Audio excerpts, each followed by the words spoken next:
Sejam muito bem-vindos e muito bem-vindas todos vocês que estão aí assistindo as nossas aulinhas do Aula D. Meu nome é Rafael, professor Rafael. Vocês já me conhecem? Eu espero que já me conheçam. Se não me conhecem, eu também sou o Rafael nesse caso, certo? Vamos dar sequência à nossa aulinha dos verbos no modo indicativo. Antes da gente dar sequência, por favor, assina o canal, faz toda aquela mão, compartilha, né? Te inscreve, aquele monte de coisa que a juventude faz nesse YouTube, certo? Como a gente já viu nas aulas anteriores, nos videozinhos anteriores sobre verbos, tá? O verbo é uma palavra de forma variável que exprime o que se passa, exprime um acontecimento, uma ação, um estado ou um fenômeno e que consegue representar uma informação de tempo também. Ele tem uma flexão de tempo, certo?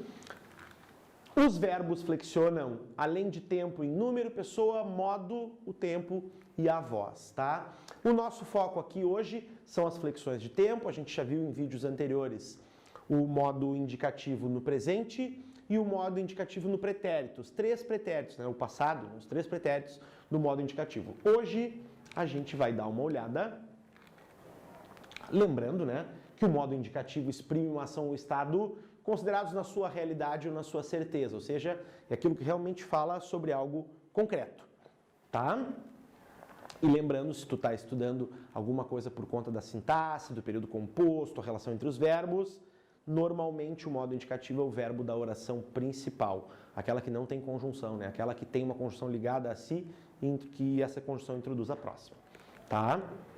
Então hoje a gente vai ver os dois futuros, o futuro do presente e o futuro do pretérito. Joga na tela para esse querido, para essa querida e dá uma olhada em como termina o verbo no futuro do presente e no futuro do pretérito. Lembrando que nos vídeos anteriores eu troquei uma ideia com você sobre isso ser para a conjugação de verbos regulares, aqueles que mantêm ao longo da conjugação o seu radical, tá? Pode voltar para mim.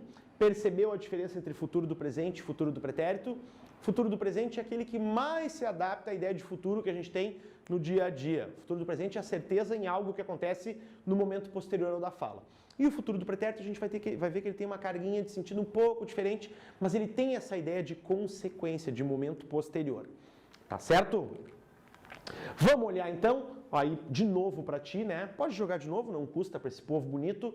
A diferença entre as conjugações do futuro do presente e do futuro do pretérito. Para quem não lembra, eu cantarei, eu beberei e eu partirei, o futuro do presente.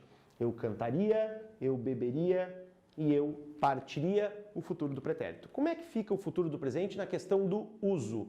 Para que serve o futuro do presente? O mais corrente.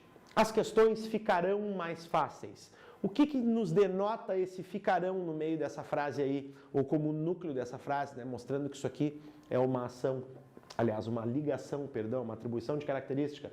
É um fato certo, gente, posterior ao momento da fala. Eu não tenho certeza de que depois dessa aula as questões ficarão mais fáceis? Claro que eu tenho. Então, eu estou usando o futuro do presente aqui para denotar essa certeza sobre essa atribuição posterior de característica, tá? Fato certo posterior ao momento da fala. O que a gente pode, quando eu digo fala, gente, abre aspas, no momento do discurso, na escrita, certo? Volta para cá. Quem bate na porta? Será o Fábio? Será, gente? Dúvida sobre fato atual. Eu não uso esse será para denotar algum tipo de dúvida. O verbo está no futuro do presente, certo? E no último, embora a gente tenha um modo específico para ordens ou pedidos, que é o imperativo, que a gente vai ver nos próximos vídeos, tá? A gente também pode denotar essa ordem, esse pedido, por meio de um verbo no futuro do presente. Peguei aqui um mandamento, porque hoje eu acordei bíblico, certo? Honrarás pai e mãe. Não dá ideia de ordem isso aqui, gente, dá ideia de ordem, certo? Então o futuro do presente também pode ser usado com esse sentido. Aqui vocês percebem que não tem o mesmo sentido de fato certo posterior, mas sim uma ideia de comando. Isso é o futuro do presente na sua forma simples. E o futuro do pretérito, exterminado em RIA, né? Eu teria, eu partiria, eu comeria, eu beberia. Primeiro uso, gente. Depois dessa aula, ainda terias alguma dúvida?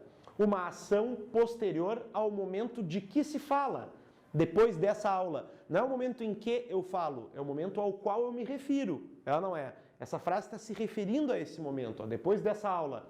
Ainda terias alguma dúvida? Segunda, incerteza sobre fatos passados. Qual seria a pergunta que tu querias fazer? Esse seria, gente, é uma incerteza. Eu não sei qual é a pergunta, mas tu querias fazer. Eu sei que tu queria fazer uma, só não sei qual era. É ou não é? Então, o futuro do pretérito sendo usado para isso.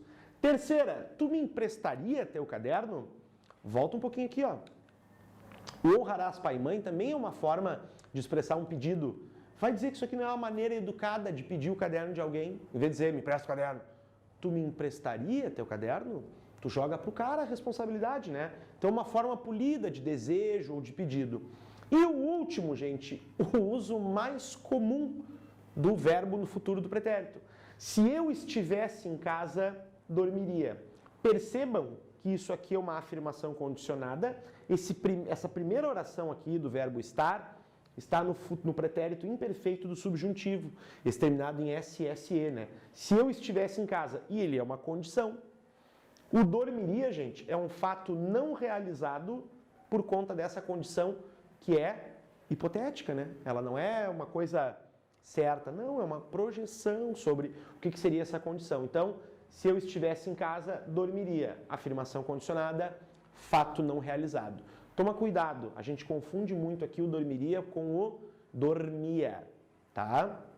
Em outro momento eu vou explicar que até pode se trocar um por outro, mas vamos devagar. Se eu quero expressar o fato não realizado, dormiria. Se eu expressar como dormia, é algo certo, né? Porque daí é o pretérito imperfeito. Tá certo? Essa é a diferença entre o futuro do presente e o futuro do pretérito. E com esse vídeo a gente encerra o modo indicativo nos seus três, né, momentos, o passado, o presente e o futuro. Tá? Eu te recomendo dar uma olhadinha nos três assim de visada. Volta naquelas tabelinhas e presta muita atenção no sentido que eles provocam nas frases, tá certo? Na sequência dos vídeos, vocês vão ter o modo subjuntivo. A gente já viu aqui, no se eu estivesse em casa, dormiria, a gente já viu um verbo conjugado no modo subjuntivo. E a característica dele é justamente essa, ser conjugado principalmente com o apoio daquela conjunção. Ou seja, ele é um modo de oração subordinada, tá? Encerramos aqui então. Espero que tu tenha aproveitado esses verbos do indicativo, esses tempos do indicativo, e eu te vejo no próximo vídeo sobre o subjuntivo. Tá bom? Então um abraço desde Porto Alegre e até a próxima.